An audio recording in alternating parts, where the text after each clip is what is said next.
Hello, I'm Taya Gherkin, a contributing editor to Acoustic Guitar, and I'm here with an Andrew White Freja 1022 guitar. Andrew White is mostly known as a individual luthier. He has a shop in West Virginia, which is where he's from.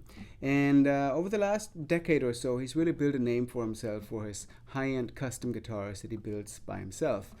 But more recently, he has teamed up with a company in Korea called Artec, which is mostly known for its electronics. Artec is a company that builds electronics, guitar pickups, and accessories. But they've teamed up and actually built a new factory to offer a line of Andrew White designed guitars that are highly more affordable than his own custom instruments are. The guitar that I'm holding here, the Freja 1022, for example, has a list price of $1,455 and it sells on the street for about $1,200. And it's an interesting guitar. It uses Andrew White's own design, and you can see the body shape is a fairly original shape, especially when it comes to the cutaway and the general outline. And it has a lot of features that you don't ordinarily find in production model guitars. It has a solid spruce top with scalloped X bracing. It has solid blackwood back and sides. The neck is made from Spanish cedar, and a fingerboard and bridge are made from Pau Ferro. So not the kind of woods that you tend to find in a guitar in this price range. The guitar has a 25.5-inch scale, and the nut width is 1 11/16 inches, and the string spacing at the saddle is a fairly standard 2 3/16 inches. Also notable is that the body is finished in a gloss finish, whereas the neck has a satin finish, and it gives it a really nice feel.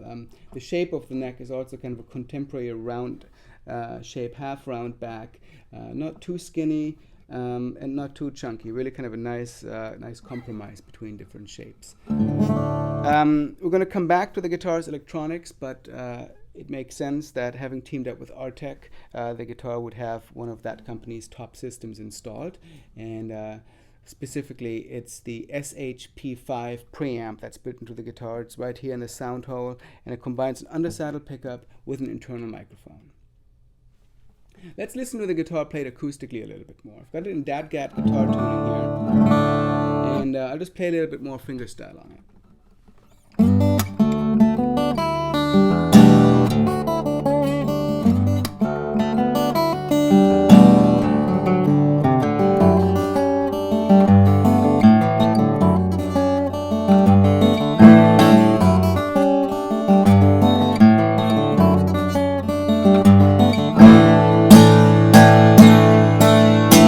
So you can tell it's got a nice balanced sound, it's able to hold the low D in DADGAT tuning quite well, and a nice dynamic range as well. Let's also see what the guitar sounds like when I'm strumming it with a pick. I'm back in standard tuning here, and I'll just strum a few chords for you.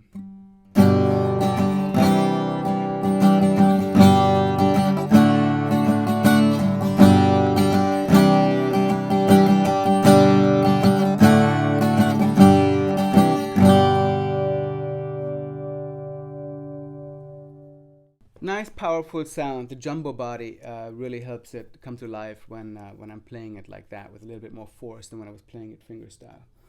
So let's come back to the built-in electronics.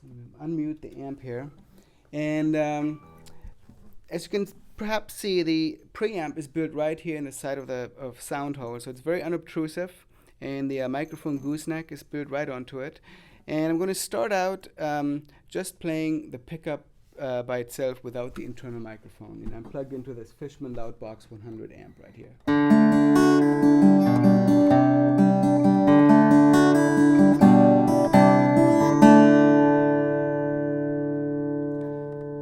So that is the pickup sound only, directly into the amp. Let me blend in a little bit of the microphone to add to the sound. I'm going to push the slider right about to the middle, and immediately you can hear a little bit of more body sensitivity, and this is what it sounds like then.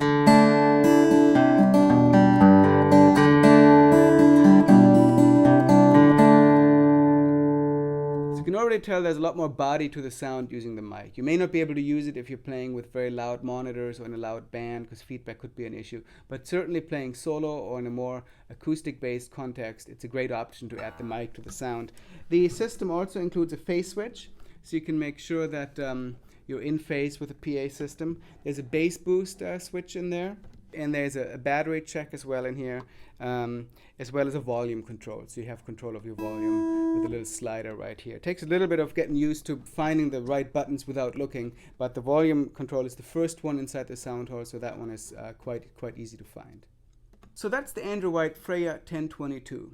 It's a very interesting guitar that offers some real kind of high-end custom guitar features at a very affordable price. It's got a cool electronic system, and if you like exotic woods, which by the way also include the binding around the body and the rosette, it's a very cool guitar to check out, and you can read the full review in the print or digital editions of Acoustic Guitar magazine or online at acousticguitar.com.